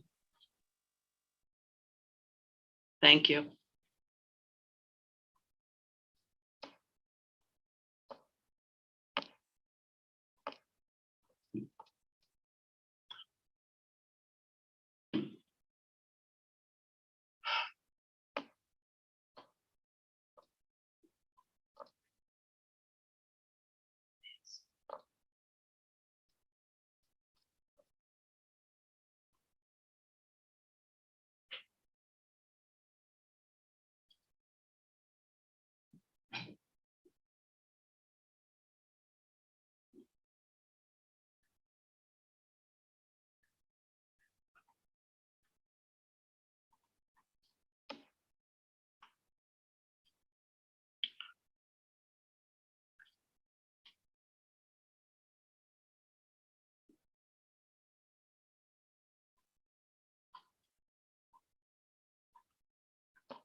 Keith, can you bring us back?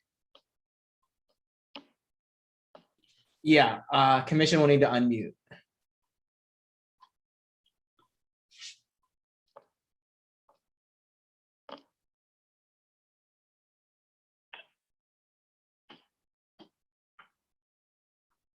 Are we ready? I can't see the commission.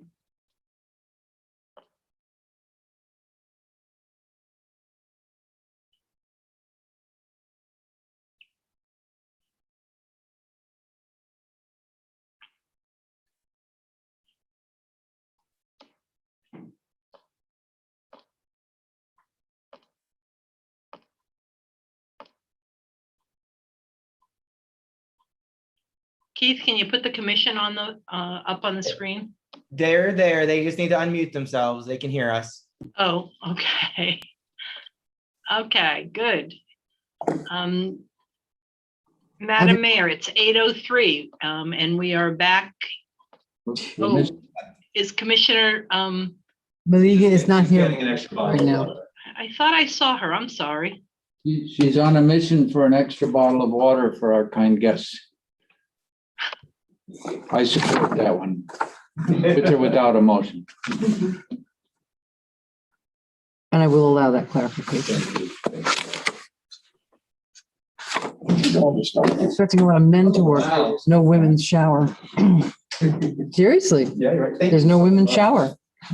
Oh, thank you, Commissioner. The women don't get to take a shower if they work there? I'm looking at the floor plan. There's 17 urinals and like 2 ladies stalls and no showers. Let's just say that the concrete form industry may not employ an enormous number of women. Madam Mayor, are we back live? Yes, sorry. Yep, we are. Thank you. No problem. 8:04. Thank you. There was a request for a clarification regarding the construction of the building. I'll allow that really quickly. Just Go to them.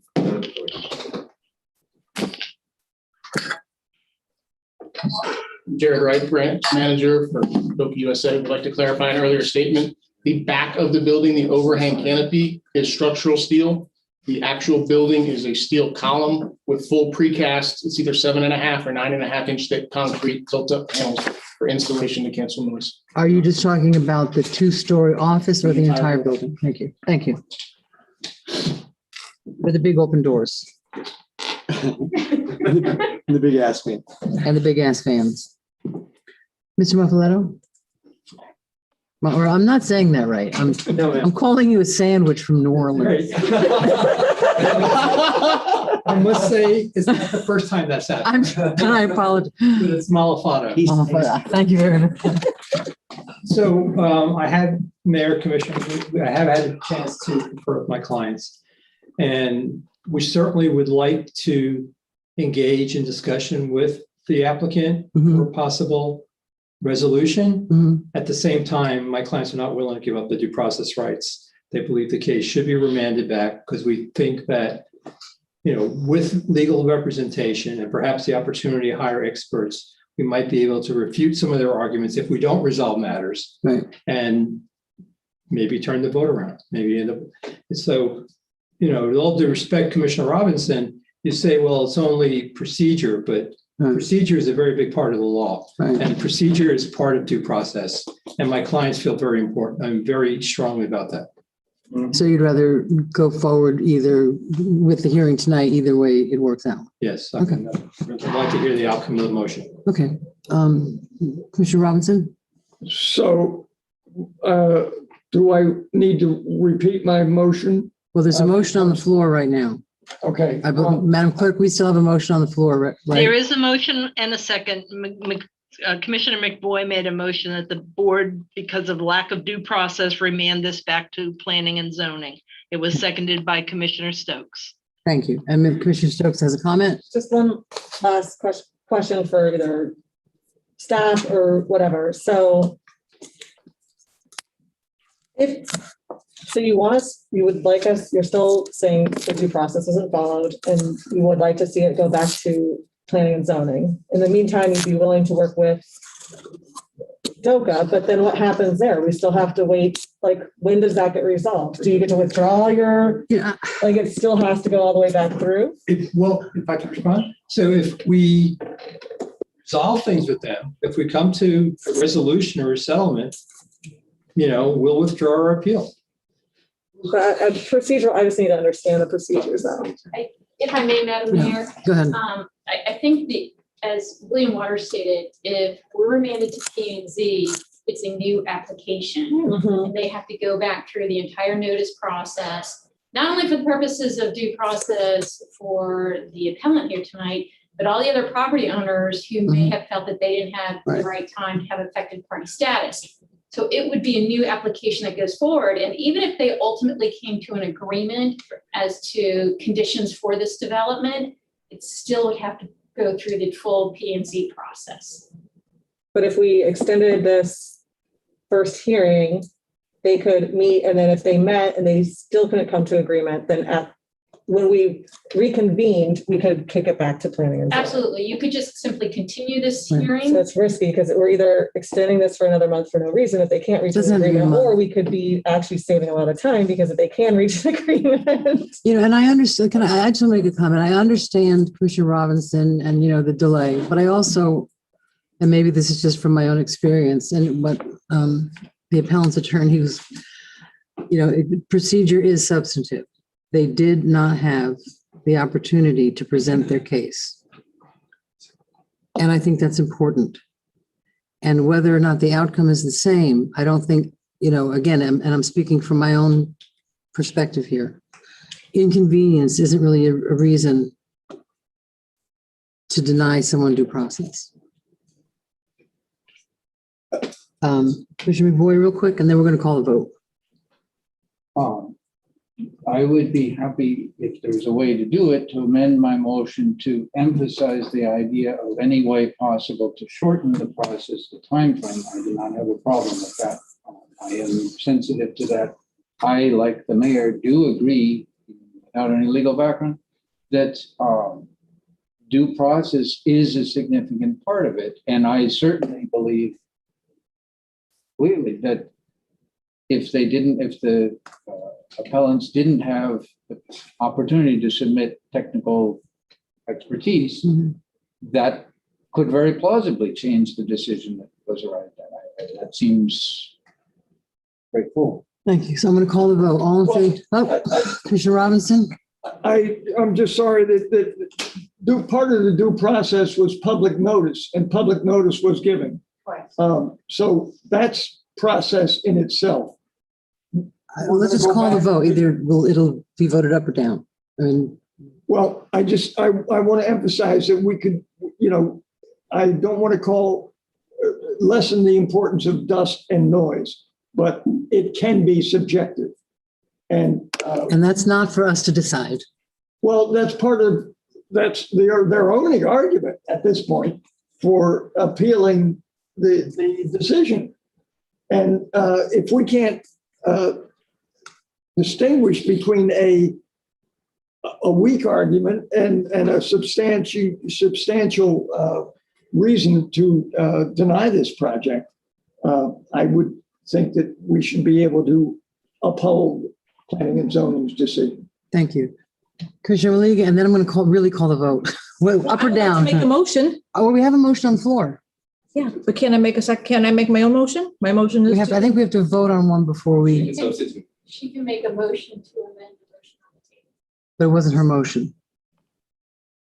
Even though it wasn't her motion to amend his motion. Under the table to amend my motion. I'm not, no, I can't. There's plexiglass here for the record. If her motion is seconded, take a vote on the motion to amend what's on the table.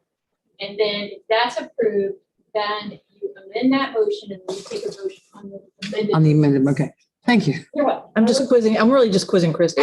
Really, it's a test. Well, let's see, we heard from the appellant and whatever. We heard from one party. We've heard from both parties. I'm just curious if the representatives of DOKA would prefer delaying the continuance, knowing that ultimately it could, it's a gamble, but I would love to hear what they prefer. So, but go ahead. Sorry. Like, I'm looking over here and I don't want to like rush into anybody's motion without. I have not rushed. I've sat here for 2 hours. Really? I mean, I don't think any rushing is involved Right, here. right.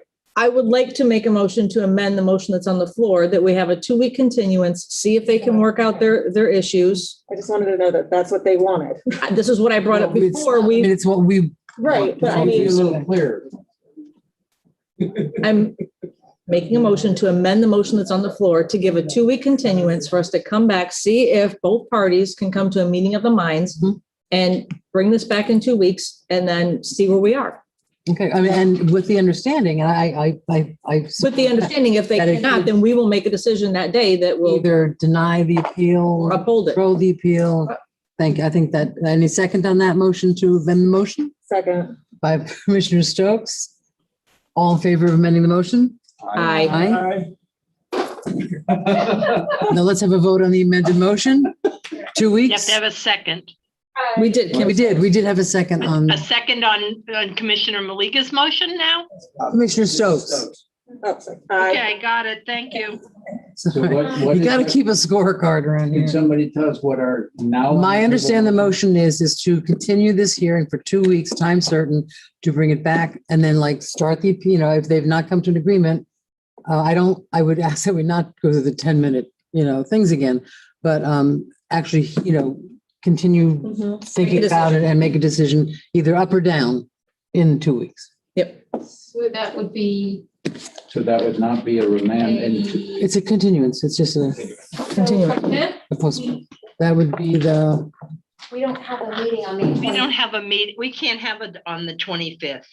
don't we have we have a lot on the 25th. 20th, we have. we could do- 20th and. We could do the 25th. The first item is the Gulfstream item, and it's not going to be long, I don't think. Oh, We could do that earlier in the day, 4:00. The Gulfstream? Gulfstream's at 4. Yeah, it's a Charter reviews. formalizes the agreement. Oh, okay. I thought the charter review. the was- charter review committee is going to be chosen from 4 till it finishes, and then there's a special meeting about the Gulfstream. So we could exchange that, or add that, because the Gulfstream, and we had a presentation tonight from the Gulfstream. So that would, It basically in the form of an agreement, so it shouldn't take a long time. so it'll be drafted and we'll have it and we can vote on it. Okay. How does everybody feel about that? Yes, okay. And I just want one clarification. Assuming that in the case that resolution isn't arrived at. Right. Then we would have the option in the 2 weeks, when we recontinue this meeting, we could either vote the appeal down, we could vote the appeal up, or we could remand it to P and Z. Exactly the The same same, process we right, have. same as we're in tonight. Okay. Thank you. I just wanted to understand what the lay of the land was. Okay, so let's have a vote. We're voting on basically. The 2-week continuance. This is here. I just want to. This is not your birthday, the rodeo. This is, we love him. Siamese fighting fish. We're Siamese fighting fish, right? All in favor? Aye. Aye. Good night. Thank you. Motion to adjourn. Motion to adjourn. Aye. Second. All in favor?